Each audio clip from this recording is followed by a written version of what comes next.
Olá, pessoal, boa tarde, todos bem? Obrigada por vocês estarem participando aqui hoje, mais um GHS Convida. Hoje com a querida Cristiana Aguiar, assim, uma super querida, super amiga, economista de primeira, assim, e consultora também de empresas. Então hoje a gente vai estar falando sobre sucessão familiar, né? Melhor pensar nisso. E eu espero que vocês gostem do conteúdo de hoje. Eu acho que empresa familiar é algo que é meio que comum à grande maioria das empresas, né, brasileiras principalmente. Então eu espero que vocês gostem do conteúdo que a gente trouxe hoje. Eu estou esperando aqui um pouquinho para nossa convidada entrar. Deixa eu ver se ela já entrou aqui com a gente. Acho que eu já vi a Cris aqui. Deixa eu só convidá-la. Quem está participando aqui com a gente no Convida. É muito bom ter vocês aqui com a gente. A gente tem recebido feedbacks muito positivos e é um prazer enorme estar aqui com vocês nesse programa. Cris, boa tarde, tudo bem? Bem-vinda! Oi! O prazer é todo meu, Cris. Estou muito feliz de fazer essa live, né? Como a gente conversou um pouquinho antes, eu fico muito feliz, muito grata, porque eu consigo, assim, uma oportunidade de passar um pouco daquilo que a gente aprendeu ao longo da vida, né? Eu passei muitos anos no mercado, trabalhando em empresas familiares e ouvindo palestras, fazendo cursos, e aí eu acho que a gente não pode guardar as coisas para gente. É Né? verdade. Eu acho que é aquilo que a gente conversou também. Quando você estica os braços, você é a primeira a crescer, né? Então a gente não pode guardar em qualquer área, né? Uma pessoa souber fazer o melhor brigadeiro do mundo, não guarde, fale com a gente a receita. Conta pra gente! Não precisa Eu ter ponho só Nutella no meu. porque às vezes a gente tem uma tendência a não valorizar os nossos talentos, né? Aquela coisa, a grama do outro é mais verdinha, e a gente tem o nosso, que ninguém tem, é só o É nosso. Né? verdade. Manda um beijo, se minha mãe já estiver por aí, manda um beijo pra minha mãe, o melhor bolo do mundo é o da minha mãe. Né? Então, Então, eu vou dizer que não é melhor do que o assim, meu, mas tudo bem, nem vou entrar nesse mérito, não. Cris, o pessoal comentou aqui, ó. Boa tarde, crises. Imagina duas crises juntas. Não, não, não é crises, não. A gente só vai trazer solução. A gente quer, na verdade, essa recentemente, solução, né? recentemente estava trabalhando numa Secretaria de Estado, né? E aí lá, assim, no meu trabalho, ali no meu mini núcleo, já tinham 8, Cristina, Meu Deus. Cristiane. E aí a gente encontrou apelido, Cris Sorriso, Cris Loira, Cris, enfim, milhares, né? Porque a gente não sabia. Cris Docinho, tem uma que faz o melhor doce do mundo, a Cris Docinho, e aí por aí. Eu sou suspeita para falar porque eu adoro. Adoro esse nome, sou feliz com ele, adoro esse apelido. Gosto Cris, muito do meu nome também. deixa eu te apresentar primeiro porque eu atropelei aqui. Pessoal, então, eu e a Cris papeando é difícil, porque a gente papeia, viu? A gente vai longe. Eu vou até te contar que o Instagram derruba a gente. Mas assim, se tem uma pessoa que eu curto papear é Cristiana Aguiar, eu juro. Adoro muito. Ah, isso é verdadeiro. Então, esse é um risco hoje. Deixa eu te apresentar. A Cris ela é economista, com curso de atualização da teoria econômica na UFRJ, tem MBA em gestão empresarial pela FGV, curso de especialização em gestão de pessoas e equipe pela PUC, é autora de diversos artigos publicados no Jornal do Brasil. Aliás, a Cris é uma colunista do Jornal do Brasil, eu sou super fã, então toda semana eu vou lá e fico vendo ela publicar, super bacana. Tem experiência de mais de 20 anos em gestão empresarial, trabalhou no setor público e privado, com vários cases de sucesso de diminuição de custos, identificação e valorização de talentos, negociação, elaboração de políticas, manuais de conduta, entre outros. Atualmente trabalha como consultora empresarial, com ênfase em planejamento estratégico e treinamento de pessoas e equipes. Tem paixão por temas como liderança, comunicação e clima organizacional e desenvolvimento de pessoas. Acredita no potencial das conexões oriundas de boas sinergias para o alcance de resultados surpreendentes. Resumindo, Cris é uma pessoa do bem, essa uma energia ótima, super suspeita para falar. Acho que tem tudo a ver a nossa live de hoje. Acho que Obrigada. falar de empresa familiar com você, Cris, assim, é certeza que vai ser bastante conteúdo mesmo. Muito obrigada pela tua generosidade, você estar aqui com a gente, a sua disponibilidade, assim, estou muito feliz mesmo de te receber aqui hoje. Obrigada. Ai, Cris, olha, uma vez eu vi uma coisa, só para trocar aqui elogios, que a gente só vê beleza no outro se a gente vê beleza na gente, tá? Então eu agradeço muito o que você falou por mim, de mim, mas você vê isso porque a coisa já está aí dentro de você, aí alguma coisa identifica e você consegue ver, Não, isso tá? é Então, muita assim, para mim sinergia, muita sinergia. para mim é uma honra estar aqui, eu estou muito feliz de estar aqui. Enfim, eu acho que vai ser um momento bom, eu acho que vai ser bom para nós duas e vai ser bom para quem está nos ouvindo. Eu espero que as pessoas consigam filtrar tudo que a gente vai dizer e levar para a sua própria realidade, porque a gente acaba lançando um leque de ideias, mas cada um vai pegar aquilo que é bom para si, aquilo que faz parte da sua realidade, as realidades das pessoas são diferentes. Né? Mas tem coisas que a gente pode, vamos dizer assim, tem coisas que é geral, né? A gente pode aplicar para a maioria das pessoas. E eu também estou muito contente e acho que vai ser muito bom. Obrigada. Eu deixei aqui, o pessoal verificando aqui as perguntas. Caso alguém queira mandar uma pergunta, pode mandar, que hoje está funcionando aqui direitinho. O pessoal filtra aqui para mim. Se passar alguma coisa, eu dou uma colada aqui e a gente vê. É muito legal essa coisa aqui da quarentena, porque assim, eu estava até conversando com uma amiga antes de falar com você, que a gente está tendo acesso a muita informação, né? Informação fácil, informação gratuita. Então, assim, para todo mundo, tantos profissionais, quem trabalha em casa, quem não trabalhava em casa, enfim, a gente está tendo muito acesso. Os meus filhos estavam fazendo curso em Harvard online. Eu falei, gente, que delícia, né? Não preciso mais para Cambridge, que maravilha. Então, assim, e são cursos bacanas, tem um até que é da área de tecnologia da informação, que foi feito pelo Zec lá do Facebook. Então, assim, são coisas muito assim, são coisas primorosas, são coisas assim, sabe, embasadas e totalmente free, né, gente? Nunca então, se teve tanta informação de graça, né? Informação com conteúdo e de graça, nunca se teve. Eu até acho que eu mandei para você também, esse final de semana eu recebi uma lista de vídeos motivacionais, uma lista gigante. Alguém teve o trabalho de copiar link por link, é uma lista incrível, assim, só filme bom, para quem tá ali numa fase mais difícil, mais depressiva, e só filme bom, assim, eu nunca teve tanta informação de graça, né? Cris, Não, desculpa, pode falar. Não, Pedro, só isso. A gente tem que pegar o lado bom das coisas sempre, porque sempre tem, né, Cris? A gente tem que dar ênfase para. Se você quiser olhar o copo mais cheio, você consegue, né? Você pode olhar ele meio vazio, mas se você quiser olhar mais cheio... Então vamos olhar sempre cheio, transbordando. É melhor para a visão, eu acho. Esperando vai movendo a gente, né? Tem que ser a cenourinha dele sempre, né? Eu costumo brincar que você tem dois caminhos, né, para enfrentar o problema. É baixo astral ou alto astral, porque o problema vai continuar ali, né? Assim, a escolha é sua, assim. Ele vai continuar existindo. Você pode escolher com uma cara ruim ou com uma maquiagem e um sorriso. Então vamos no alto astral e aí a vida fica mais leve. É sempre isso mesmo. Cris, vamos falar aqui sobre as empresas familiares. Eu sou super empolgada também para te ouvir falando sobre isso. Eu andei pesquisando, né? Fiz a lição de casa, andei pesquisando lá. E aí eu vi, eu tinha ideia de que a maior parte das empresas era de fato familiar. Mas eu vi uma pesquisa do IBGE, atualizada em 2017, se eu não me engano, onde eles diziam que 90% das empresas do Brasil, elas são familiares. E aí o que me assustou, e aí essas 90% dessas empresas, elas empregam 75% da mão de obra brasileira. Então, assim, a gente tem 75% das pessoas trabalhando em empresas de formação familiar. Só que o que me espantou é que apenas 5% dessas empresas, elas chegam na terceira geração, né? E aí eu falei, opa, peraí que esse é o caso da GHS, né? A gente está na segunda... A GHS, ela é uma empresa familiar, ela foi fundada pelos meus pais, a gente eu e os meus irmãos, nós somos a segunda geração. E aí a gente ainda está aí dentro da expectativa das empresas que se mantêm, mas apenas 5% das empresas elas conseguem resistir agora à próxima geração, que é a terceira geração. Então, pensar em sucessão familiar é pensar na estrutura econômica do país. É um tema de extrema importância, né? Eu queria que você falasse um pouquinho sobre isso, por favor, para a gente.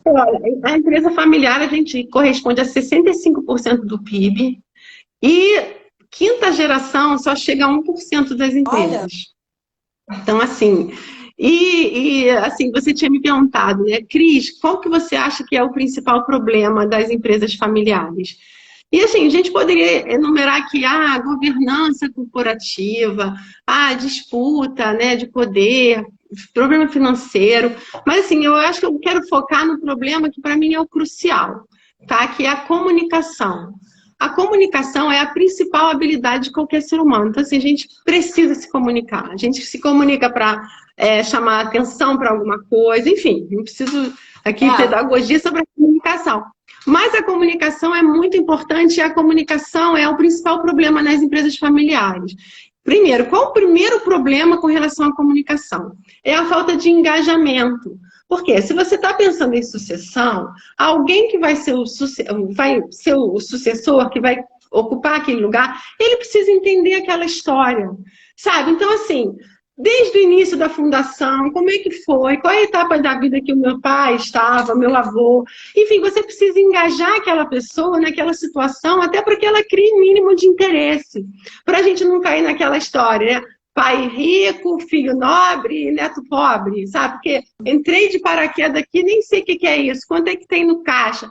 Então, assim, você evita muito essa situação se você engajar a pessoa na história, no contexto, né? Assim, é claro que a gente também tem que levar em consideração que umas pessoas vão ter uma aptidão, por exemplo, a sua empresa química. Se você tiver um filho médico, né, ele não vai querer, de repente, trabalhar numa empresa de química, ele quer trabalhar num hospital. A gente tem que respeitar os talentos, né? Tem que ter uma sensibilidade de entender. Ele tem um talento que é diferente do meu, e isso é um sucesso também, porque toda diversidade é um sucesso. Mas a gente precisa saber comunicar. E o que acontece também? Geralmente a empresa é fundada por uma pessoa, ou então duas pessoas. E a comunicação ela vai piorando, entre aspas, nas outras gerações. Porque imagina que eu e você queremos fundar uma empresa. Então nós duas sendo dono, nós duas vamos conversar, nós duas... Aí só que nós duas não estamos mais, eu tenho 3 filhos, você tem 2. Então de 2 pessoas ficaram 5. Aí depois de 5, vamos multiplicar. Ficou 15, ficou 30, porque os nossos filhos se casaram, então tem assim as esposas, tem os filhos dos nossos filhos. Então assim, quanto maior for crescendo essa massa, mais a habilidade de comunicação ela vai se impondo. E aí é fácil falar assim, Cris, tudo bem, a gente precisa se comunicar, mas e daí? E daí eu acho que eu poderia dar assim 3 diretrizes para uma boa comunicação. A primeira eu falaria da escutativa, tá? Porque a gente precisa aprender a ouvir, a gente não sabe ouvir. Uma vez, há um tempo atrás, eu estava num workshop e eu achei interessantíssimo um vídeo que eles passaram, que é uma pessoa na rua, ela falava assim, olha, me ajuda que eu estou indo assaltar um banco, me fala se eu pego o número 3, no ônibus 306 ou 302. A pessoa falava, é o 302. Aí, todo aquele workshop estava mostrando que as pessoas escutam só a primeira parte da fala. Essa mesma atriz virava e falava assim, olha, eu estou indo ali roubar a bolsa de uma velhinha, queria saber qual é a rua aqui, tal, tal. Aí ela invertia a pergunta, ela falava, pode me dizer aqui onde é que é a Rua Nascimento Silva, que eu vou ali roubar uma bolsa de uma velhinha? A pessoa falava, a Rua Nascimento Silva é ali. Ou seja, como que a gente só escuta parte das conversas e não a conversa inteira? Então imagina, se você faz isso no seu dia a dia e tal, como que você vai conseguir criar uma base? Sabe? Então assim, a gente precisa desse mecanismo de escutar. E outra coisa também, a gente precisa oxigenar as relações. Porque se a gente sufoca, o outro não consegue falar. E aí, se o outro não consegue falar, você não tem uma sinergia, você não tem uma troca de ideias. Como é que você oxigena isso? Você tem que ter um ambiente onde a pessoa se sinta confiante, sabe? Onde ela saiba que ela vai ser ouvida, que ela não vai ser criticada. Fulano tem uma vertente, o outro tem uma segunda vertente. Então vamos construir uma terceira, que a gente pegue um pouco do que você pensa, um pouco do que eu penso. Isso pode parecer até muito lúdico, mas essa é a única saída. Sabe por quê? A gente vive num mundo, Cris, que os estudiosos chamam de mundo VUCA, né? Que é vulnerabilidade, incerteza, complexidade, ambiguidade. Então, assim, tudo mudando muito rápido e tal. E se as empresas não entenderem que o que fica realmente são os valores e os princípios, que os valores e os princípios é como se fosse a rocha da empresa. porque todo mais ele pode mudar. Olha, uma empresa hoje que era uma churrascaria, hoje ela é uma empresa de delivery, ela está entregando, né, combos de linguiça sei lá, com churrasquinho lá, com a carne, com a farofa. Então, assim, as coisas podem mudar, mas os seus princípios, a sua base, ela não muda.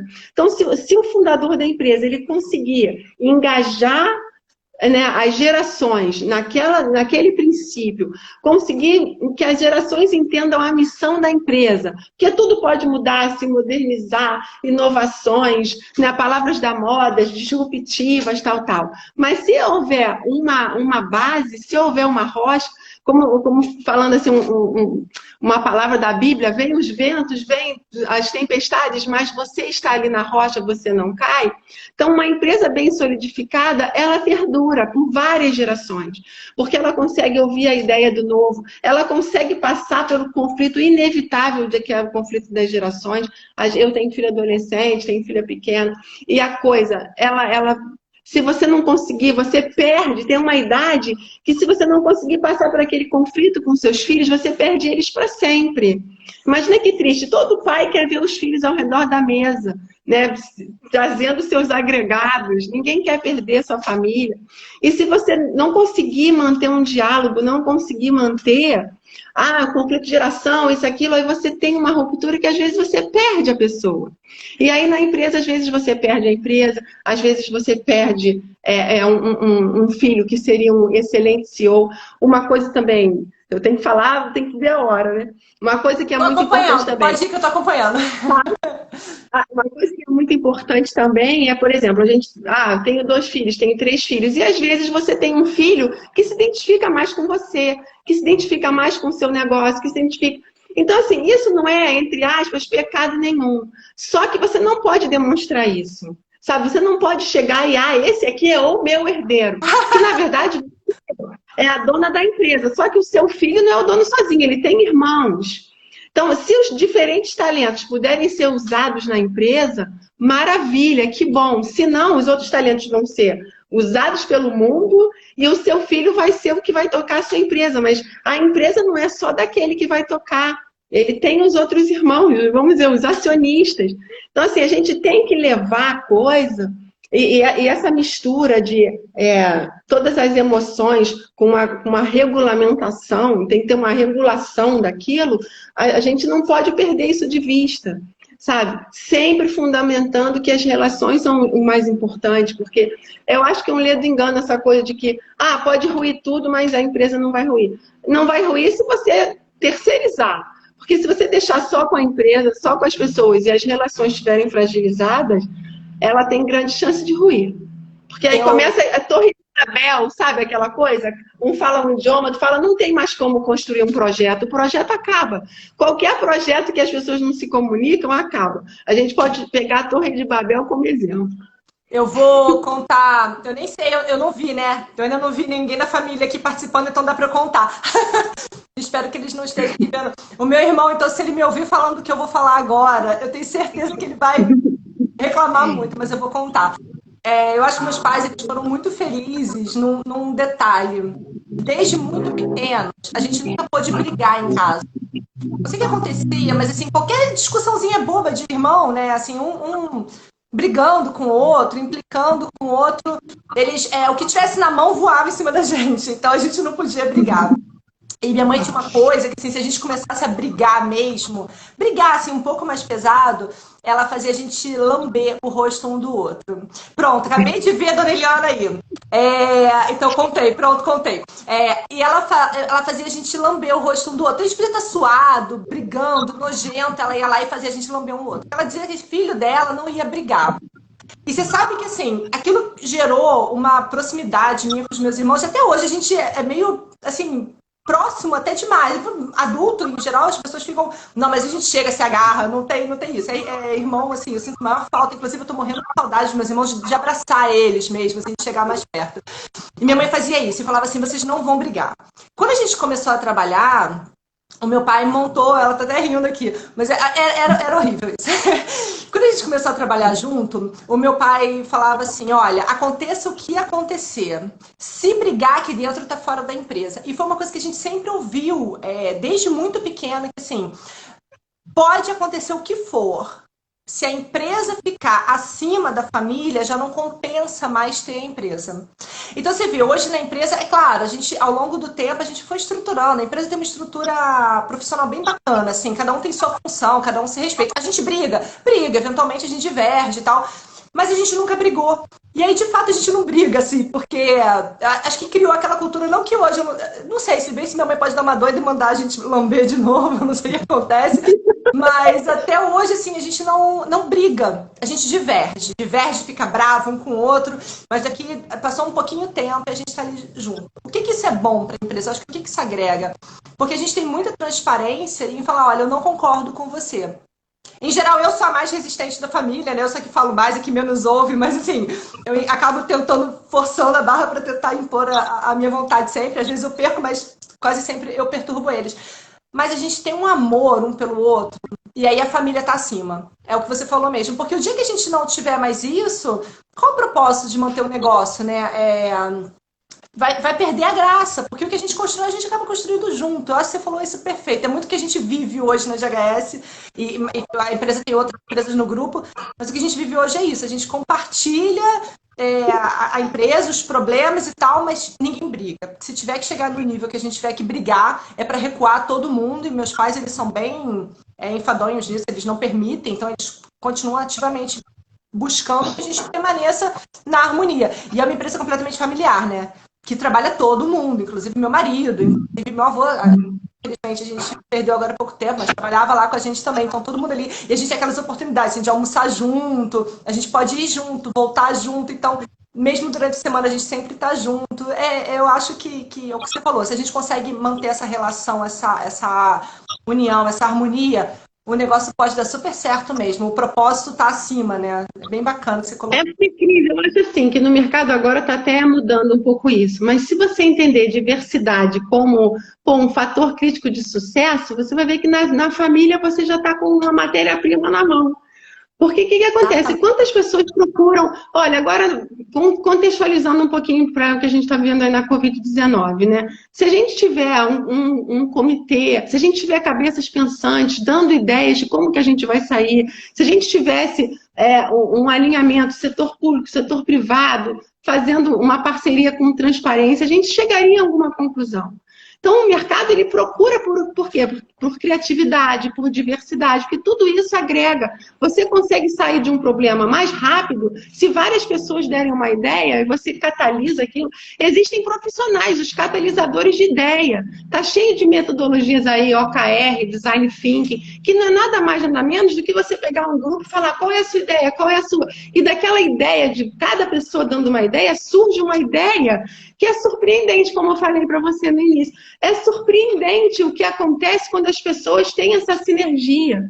Né? E aí eu acho que, indo para a sua segunda questão que você tinha me falado, das vantagens da empresa, eu acho que a vantagem maior de ter uma empresa familiar é a sinergia. Gente, aproveitando o mês de maio aí, que a gente está no mês da família, uma família sinérgica, 1 mais 1 não é igual a 2, né, gente? Um casal, quando tem uma sinergia, nasce um filho, nasce outro, dependendo da animação, nasce mais do que 2.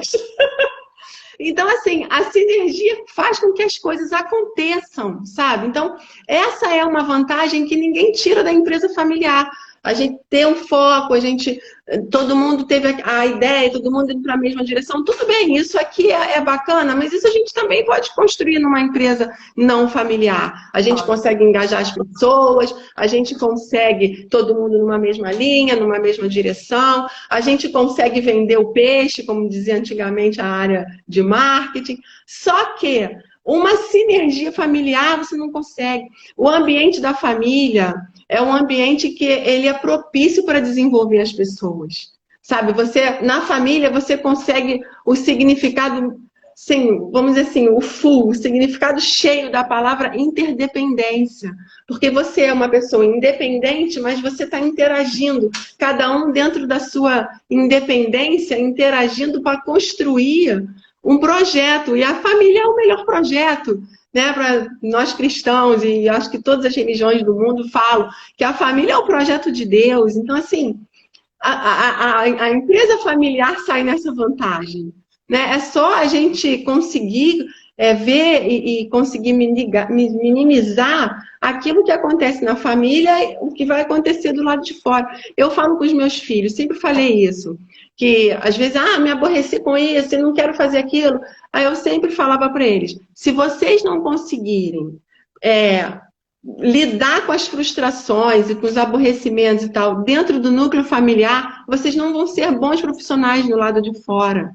Porque aqui você tem que treinar o se aborrecer, o não concordaram com você, o limite. Você chega numa empresa, o seu chefe vai falar, você hoje, na hora do almoço, eu preciso que você me ajude com tal coisa. Vai reduzir o seu almoço a 15 minutos naquele dia.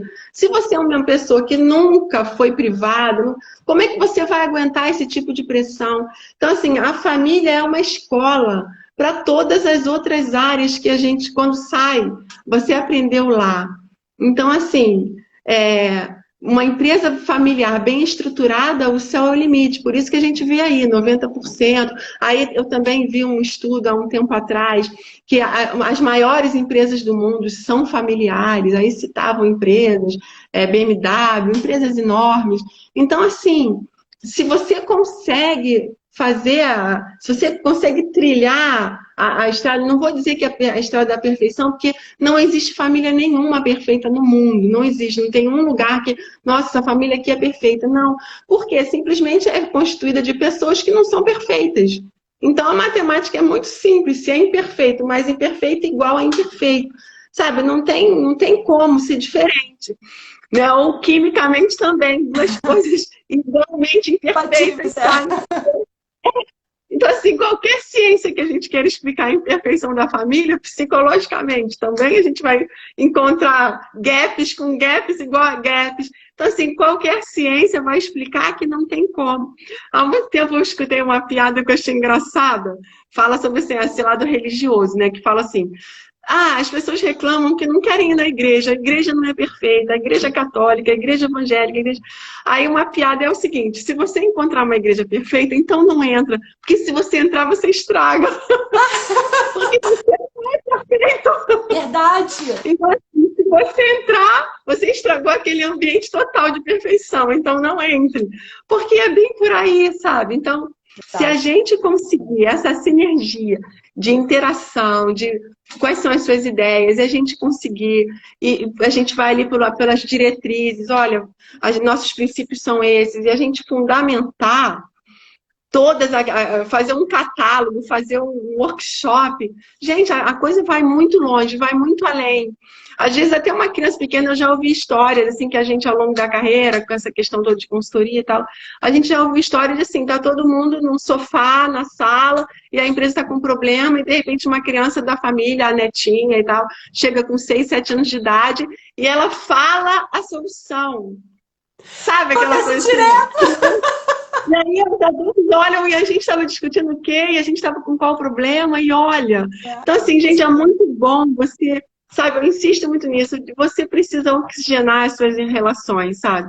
Criar um ambiente psicológico onde as pessoas consigam falar, sabe? Deixar o outro falar, conseguir ouvir, dar tempo também, porque assim, a gente não está no paraíso, então às vezes você sem querer ofendeu alguém, a pessoa está se sentindo ofendida, dá um tempo, pede desculpas, mas dá um tempo, não pensa que é simultâneo, pedir desculpas, então agora, pô, fala comigo direito, não, deixa o cara tomar banho, deixa a filha ir para o quarto, ela ainda está ruminando aquilo ali, cada um tem o seu tempo, não deixa cristalizar, perdoe, sabe, as coisas. Uma vez também, há muito tempo, eu estava participando também de uma conferência e aí, depois que o palestrante falou, aí uma amiga minha virou para mim, você está gostando? Eu falei, tô gostando muito. Aí ela falou, olha, uma coisa eu vou levar para o meu casamento. Eu falei, o quê?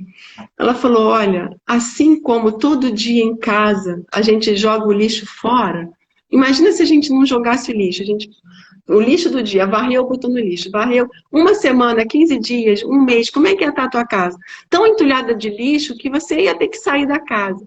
Assim, a mesma coisa é o nosso casamento. Ela falou assim: casamento é uma coisa que você joga fora. Aquele dia, qual foi o lixo de hoje? Ah, foi isso aqui. Joga fora. No outro dia, tá zerado.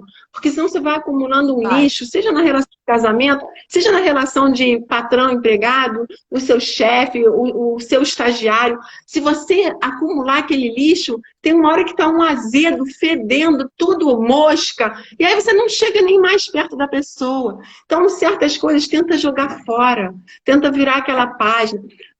Isso é tão importante que o jornal Valor publicou uma reportagem na área de carreiras, falando, se você trabalha com uma pessoa muito difícil, mas talentosa, o que você deve fazer? Isso está publicado no Valor. Quem quiser ler hoje, acho que ainda está lá, porque essa parte de carreira, ela fica de um dia para o outro.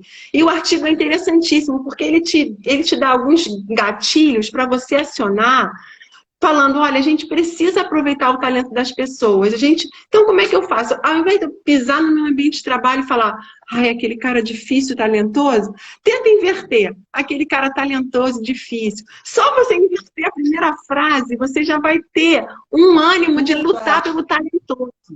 Porque o difícil, ele já te sufoca. Ai, difícil, mas talentoso. Se você inverter, gente, talentoso, mas difícil, aquele talentoso te dá um ânimo. Eu sempre brinco aqui em casa, né? Porque filho gosta de falar que a gente tá ficando velho.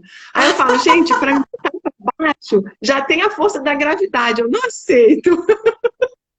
Então, assim, procura coisas. Então, assim, procurem coisas que façam um gatilho na tua mente de positivo, porque aquilo te ajuda. E aí, no Jornal Valor, ele vem elencando algumas coisas, sabe?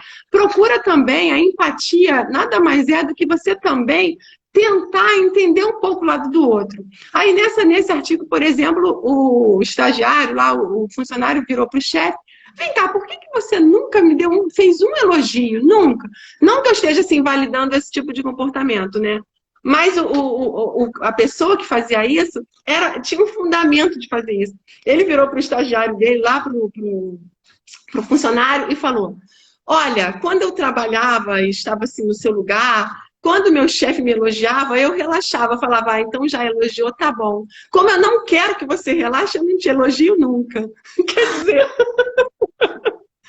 é completamente surreal, mas quando o cara entendeu qual era o mecanismo da mente dele, que cada um tem o seu mindset e tal, quando ele entendeu aquilo, ele ficou com menos vamos dizer, barreiras com o outro. Aí ele virou para o outro e falou, pô, não concordo com você não, mas tudo bem. Ele entendeu um pouco por que a pessoa agia assim. Então, assim, a gente também se abriu um pouquinho para entender, pô, por que será que fulano age assim? Também já, sabe, vai ter gente que é casca grossa, mas a maioria dos casos, se a gente tiver um pouco de empatia, se a gente conseguir um pouco de positividade na situação, sabe, a maioria das vezes vai dar certo. Eu não vou dizer 100% porque tem gente que é complicadinho demais, mas a maioria vai dar certo, sabe? Se você procurar entender. E aí ele elenca coisas ali que a gente deve fazer. E a gente fazendo esse dever de casa vai dar certo. Agora, Cris, eu acho que talvez, pegando um gancho que você está falando e trazendo isso para quando você está...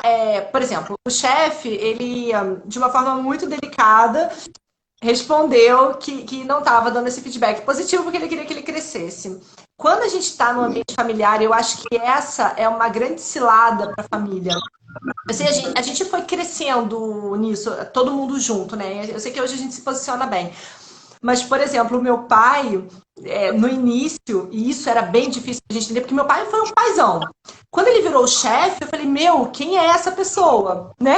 Assim, de pai era super de boa, mas como chefe era pesado. E isso aí, a palavra era assim, você não fez mais do que a sua obrigação. Quando a gente está no ambiente familiar, e isso eu vejo até com os meus meninos mesmo, né? Se eu vou dar uma bronca neles, eu me sinto tão confortável que às vezes eu pego mais pesado. Eu já sou uma pessoa geralmente meio dura com as palavras, mas quando eu tô com eles, por exemplo, eu sei que eu sou mais dura, porque você se sente confortável, você está num ambiente familiar. Então, a empresa familiar, se ela tem essa pegada muito dura, se a gente relaxa as palavras, né, falou essa relação. Quando você não está numa relação familiar, você mede as palavras. Mas quando você está numa relação familiar, às vezes você não mede as palavras por puro conforto, né? Porque é padrão, você tá da mesma forma que você tá, sei lá, no final de semana almoçando e você tá papeando ali de uma forma mais informal, você tá dentro da empresa e você se sente à vontade de estar numa frase ali, numa condição informal. E às vezes você passa do limite. Então, eu vou te falar que um dos principais gatilhos que a gente percebeu foi isso. Foi a forma como você fala dentro do ambiente familiar. E quem me chama muita atenção disso é até meu marido, porque ele fala assim, Cris, olha, aí já sei que ele tá fazendo aquelas caras, peguei pesado de novo, mas por conta desse conforto que a gente sente, né? A gente vem trabalhando isso ao longo dos anos. Aí a gente tem duas questões aí. Primeiro, a gente sempre explode com quem a gente sabe que vai aguentar a gente, né? Então, assim, você tá naquele dia muito, muito mal. Aí, pô, você encontra uma pessoa que você não tem a menor intimidade. Bom dia, tudo bem? Você vai responder para ela. Eu até tive um chefe uma vez que é muito engraçado, amo esse meu chefe, ex-chefe, e uma vez ele falou assim para mim, Cris, avisa para a recepcionista, por favor, que quando eu perguntar para ela, oi, tudo bem? Eu só estou passando, oi, tudo bem. Não é para ela me prender ali e contar toda a vida dela, eu não tenho tempo para isso. Então, assim, a maioria das pessoas, sabe? Esse meu chefe era maravilhoso. O nome dele é Léo, se ele estiver aí, um beijo pra você, Léo. Aprendi muita coisa com ele. Mas, assim, a maioria das pessoas, elas não se desabafam, nem desabam, nem saem do prumo com uma pessoa que você não tem uma relação. Aí, o contrário também é totalmente verdade. Se você tiver relação, quanto mais íntima, mais você... Se você confiar que aquela pessoa te suporta, mais você... sabe, você me suporta, hoje eu tô de TPM, eu tô irritada, eu não gostei disso, sabe? Você... E aí, na relação, realmente, a gente tem que tomar um pouquinho de cuidado, porque às vezes você até vai fazer isso com alguém, mas você não está num ambiente muito propício para fazer aquilo. Aí entra o segundo ponto que é importante. A gente precisa redimensionar tudo que a gente recebe. Sabe, uma vez eu ouvi também de um amigo muito querido que a gente mede as pessoas muito mais pela reação do que pela ação. Né? A ação você se planejou. Eu para vir aqui, eu passei um batonzinho, eu arrumei meu telefone para pegar minha planta, né? Agora, uma reação, eu não tenho como medir. Se entrar, Deus me livre, um ladrão na minha porta ali, o que eu vou fazer? O telefone vai cair no chão? Então, assim, a reação é quem você é mais, de fato, quem você é. E aí, o que a gente precisa nessas horas? A gente precisa redimensionar aquilo que a gente está recebendo. Por exemplo, quando a gente é uma criança, que o nosso pai briga com a gente, a nossa mãe, ou faz um elogio, aquilo tem um peso muito maior do que quando nós somos adultos.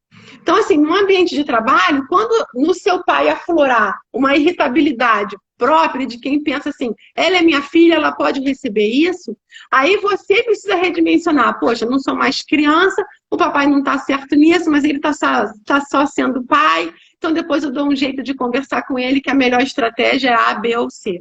A gente precisa redimensionar o que a gente recebe. Sabe? Porque a gente vai receber muitas coisas. Quando acabar essa live, a gente vai olhar ali, gostei pra caramba. Ou então vai olhar a minha mãe, teu cabelo não tava legal, não. Sabe? A gente vai receber muitos feedbacks. E aí, a gente precisa, porque isso é muito bacana, faz a gente crescer, a gente abre um leque ali de coisas que a gente não viu, mas a gente vai redimensionando um por um. Então, por exemplo, como você falou, eu sou economista, tenho experiência em gestão empresarial. Se uma pessoa, por exemplo, da área de nutrição falar alguma coisa comigo, tem um peso, porque é uma pessoa, é inteligente, mas é da área de nutrição. Se uma pessoa da área da economia, gestão empresarial, falar alguma coisa comigo, tem outro peso. Opa, essa pessoa está falando de uma expertise que, de repente, realmente, eu vou agregar isso aqui para minha fala. Então, todas as falas têm um peso. E a gente, quando vai sair da nossa casa, quando a gente era criança, aquela palmada que o papai deu pra gente, e a gente está na empresa, então ali a gente redimensiona a mesma fala do papai. Então, se o papai estiver sendo só o papai, a gente fala, não, dessa vez o papai está sendo só papai, vou deixar ele dar uns berros, depois eu vou mostrar para ele a estratégia da empresa. Porque quanto mais a gente também se profissionalizar e a gente tiver base do que a gente está falando, o outro não tem mais como contestar a gente. Porque se o papai vier como papai e a gente vier como uma filhinha, aí pode dar atrito. Porque aí eu fui para um lugar também que, sabe, um adulto que está sendo comandado por outro adulto, não está legal. Isso não é mais um papel. Então, a gente tem que saber mudar o papel no psicológico. Quando a gente é criança, é fácil. O sapatinho cresce. Do número 33 vai para o 34. Você vê, é visual. A criança está crescendo. Quando nós nos tornamos adultos, a gente vai crescendo. Não é mais visual. Então, assim, te requer até talvez um esforço maior e você tem que ficar ali medindo. A minha filha falou uma vez uma coisa também para mim interessante, que ela falou: mãe, a gente faz terapia não necessariamente para que a gente consiga, eu sou completamente diferente. Às vezes algumas coisas não vão mudar, mas quando a coisa que a gente, por exemplo, a pessoa tem medo de viajar de avião, um exemplo. Quando aquilo se apresentar, você já conhece aquilo. Aí você fala, isso aí é o meu medo de avião, não vai acontecer nada, vai estar tranquilo. Então, assim, você consegue lidar com você mesma.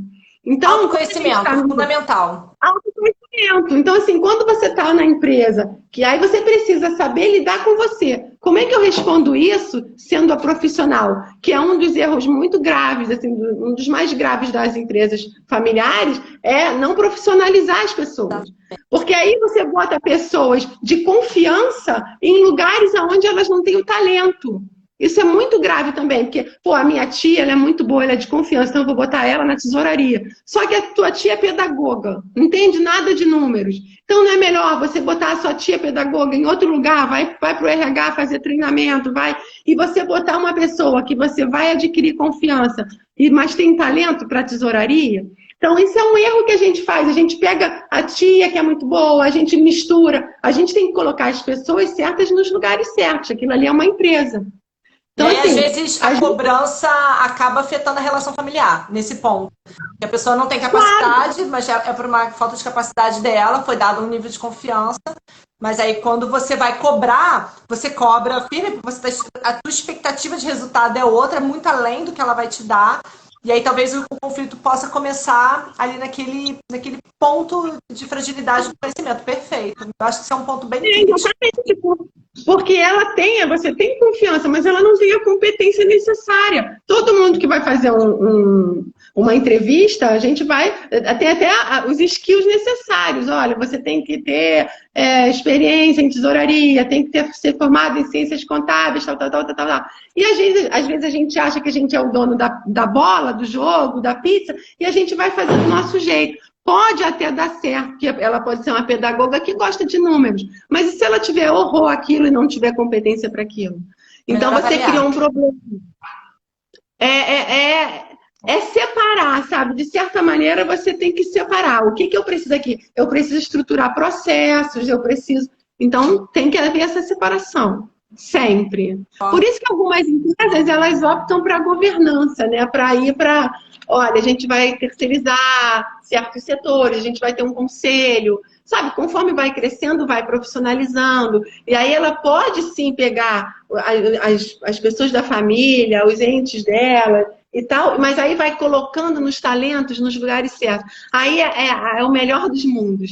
Tem aquela que é boa nisso, aquela... E aí é o melhor dos mundos, mas tem que ser olhando por um lado profissional. Isso aí eu vou dar o crédito. Eu vou dar o crédito todo para os chefes, viu? O pessoal lá cobra mesmo isso.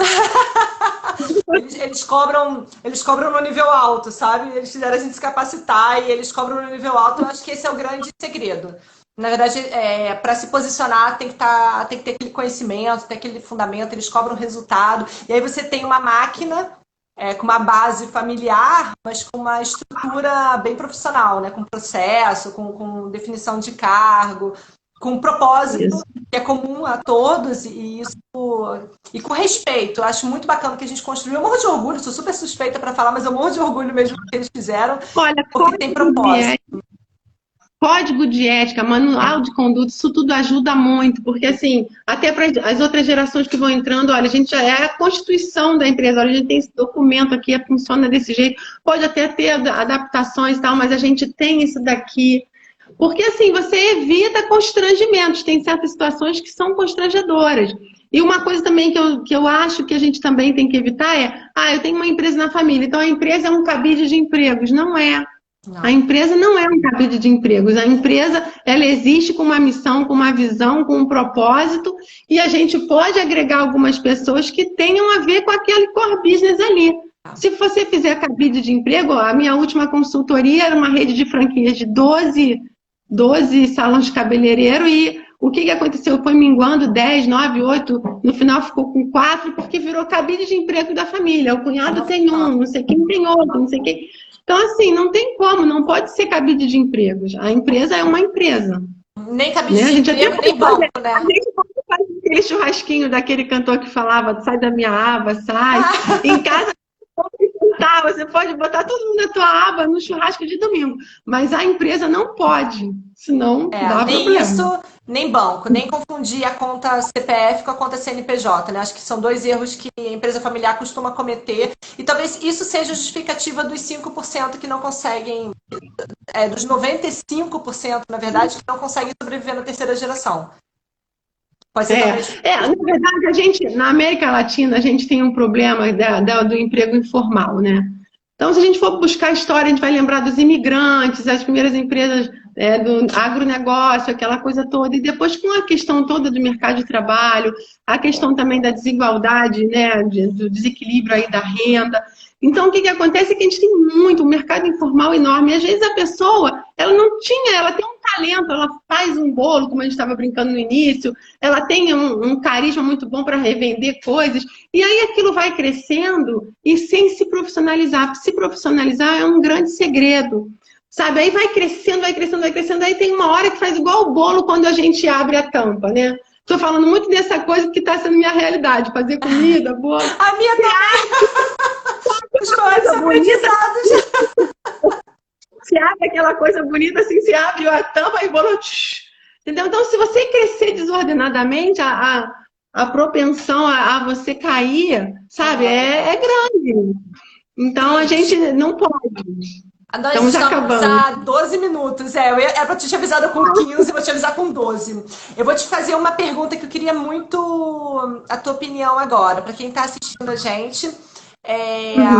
Qual que é a sua opinião ou qual a sua orientação para quem está com uma empresa familiar, para quem está administrando uma empresa familiar, para que ela possa, de fato, fazer essa sucessão, né? Aí eu vou até vou fazer um parênteses, contar uma história que eu vivi isso de perto, eu acho super importante para quem estiver ouvindo a gente poder entender.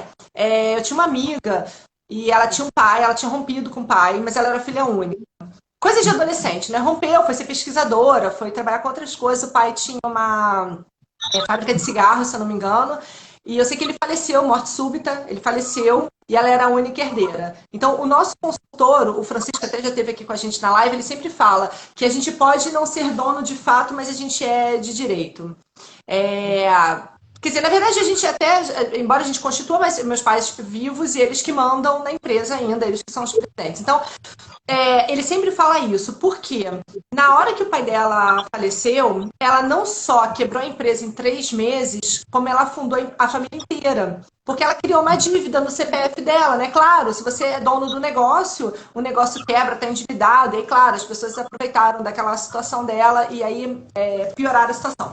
E ela ficou com uma dívida, ela parecia um bicho, assim, ela se acabou. Em 3 meses ela era outro ser.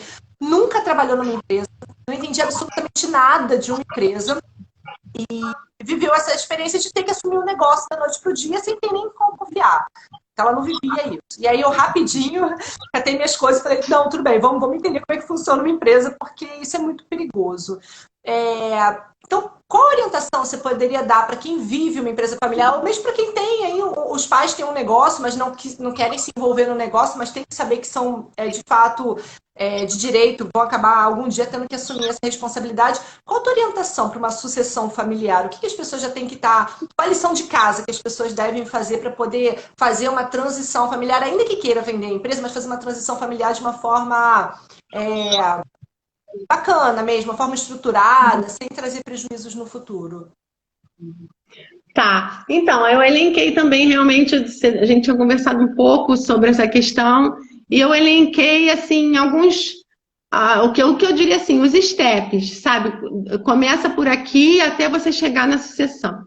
Eu chamaria o número um, o primeiro step, eu chamaria necessidade. Você precisa identificar a necessidade.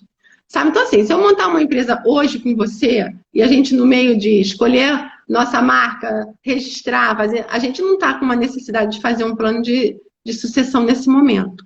Né? Então, assim, tem pessoas que erram, parece brincadeira, mas erram o time de olhar a necessidade disso.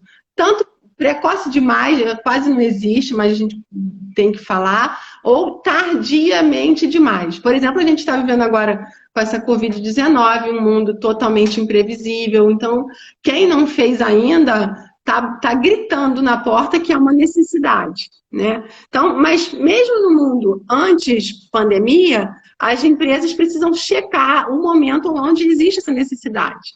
Né? A empresa está crescendo muito, né? A empresa, o fundador já é um idoso. Enfim, são várias questões que levam a gente a entender que existe uma necessidade. Bom, então detectamos a necessidade. Qual é o segundo item que a gente vai ver? A gente vai olhar para a empresa, para a organização. Gente, a empresa precisa estar estruturada, tá? Porque, levando o nosso tema aí do bolo, se você pega um bolo e joga ele no prato, sem ter colocado uma farinha, sem ter untado, sem esperar esfriar, ele se esfarela todo. Então, se uma empresa não estiver bem estruturada, não está com a missão bem estruturada, a visão, não está com os departamentos, os processos, metodologia, não entende bem o seu core business, ou seja, e vai passar por um processo de sucessão, é arriscado? É. Por que que é arriscado? Porque ela tem aquela figura, tem empresas que tem uma pessoa que é o sustentador da empresa. Ele, infelizmente, tem muita empresa que o cara é o goleiro, o cara é o meio de campo, o cara, sabe, a empresa não vive sem ele. Né? Durante muitos anos a gente viu uma emissora que a empresa era o cara. Como a pessoa teve aquela, como a gente conversou também, ela teve a primeira marcha do carro, aquela força, aquela coragem, aquele empreendimento, aquela coisa. Tem uma hora que o criador e a criatura se confundem um pouco. Né? Então, o cara, ele é a própria empresa, a empresa não existe sem ele e tal. Então, isso precisa ser diluído, precisa ser fundamentado para que haja uma sucessão. Porque se a empresa é uma pessoa, aquela pessoa sai, a empresa também acabou. Então, existe todo um processo para você, é um step, é um dia após o outro, é um degrau, é uma construção. Então, o que é importante? Detectei a necessidade. Ponto número 2, organizo a empresa. A empresa está estruturada e tal. Ponto número 3, levanto as possibilidades. Quais são as pessoas? Eu tenho 5 filhos, não sei o quê. Qual é aquela pessoa que se engaja? Não que ela vai ser a dona sozinha, porque ele não é o dono, ele é um dos acionistas, né? Mas ele é o que se engaja, ele é o que veio trabalhar aqui desde 16 anos de idade. Então, ele vai ser o CEO dessa empresa, ele vai se destacar, ele vai galgando. Como é que a gente negocia isso com as outras pessoas da família? A gente tem que entrar numa conversa de convencimento que vai ser melhor para todos. Ele nos representa, levando aí a linguagem da política, né? Política teria que ser uma coisa que, né? Um representante da polis, alguém que representasse o bem de todos. Então, nada mais é que na empresa também a gente ter um que vai representar a gente. Né? Eu trabalhei no Banco JBS e antes de ter aquelas coisas todas, depois aconteceu aquela coisa toda de Lava Jato, mas eles entendiam essa questão de um representando os outros irmãos, então, porque eram muitos irmãos. Então, assim, a gente precisa entender isso e elencar e com muita conversa, com muito diálogo, escolher. Depois que você escolheu a pessoa, aí você define as diretrizes. Poxa, como é que vai ser? Como é que vai ser esse desenho novo? A gente vai precisar de mexer em algum departamento? A gente vai precisar... Se a gente pegar essa pessoa e botar nessa cadeira, fica como uma ciranda de cadeiras. A gente vai botar, então, esse aqui, esse aqui. Tudo tem que ser assim, como se a gente estivesse fazendo um projeto de uma casa. E aí, naquele desenho, você vai desenhando. Bom, então eu tiro essa pessoa, ela fica aqui, eu boto essa aqui. Você começa a fazer um plano de ação. E aí, daquele plano de ação, não sei se eu estiver falando muito rápido, você me dá um... Bacana. Daquele plano de ação aqui na minha cabeça. Porque é uma coisa que ela vai daquele plano de ação, você vai estabelecer os processos. Aí entra aquilo que a gente também falou na live. Vamos fazer uma curadoria de ideias, vamos contratar um consultor para, de repente, vir aqui e fazer um design thinking com a gente, um OKR, ferramentas é o que mais tem hoje. Então, como é que a gente vai fazer isso? Porque, assim, no final de tudo, o que você vai precisar? Do plano de ação. Você vai precisar de muita transparência nessa coisa toda, sabe? Transparência desde a área, se for uma empresa grande, transparência jurídica. Estou falando de documento, estou falando... E se for uma empresa pequena, transparência. Eu acho que você vai ser bom nisso. Eu gostaria que fosse assim e tal. Para que a gente, no final, tudo aquilo que a gente construiu seja divulgado. Olha, a gente vai fazer assim, assim, assim, e aí a gente vai começar a colocar prazo nas coisas. Olha, a gente pensa que nesse mês vai ser isso, no mês que vem a gente vai fazer aquilo. E a coisa, se a gente fizer isso, olha quantos steps eu falei, sei lá, uns 7 steps aqui. Se a gente for fazendo isso gradativamente, a coisa fica assim, fluida. Sabe, não é uma coisa que você vai trabalhar hoje, amanhã, mudou, vai ser fulano de tal, porque, sei lá, pode ser que tenha Covid. Sabe, se não for assim, se for uma coisa que estruturamos, pensamos, olha, a gente redesenhou.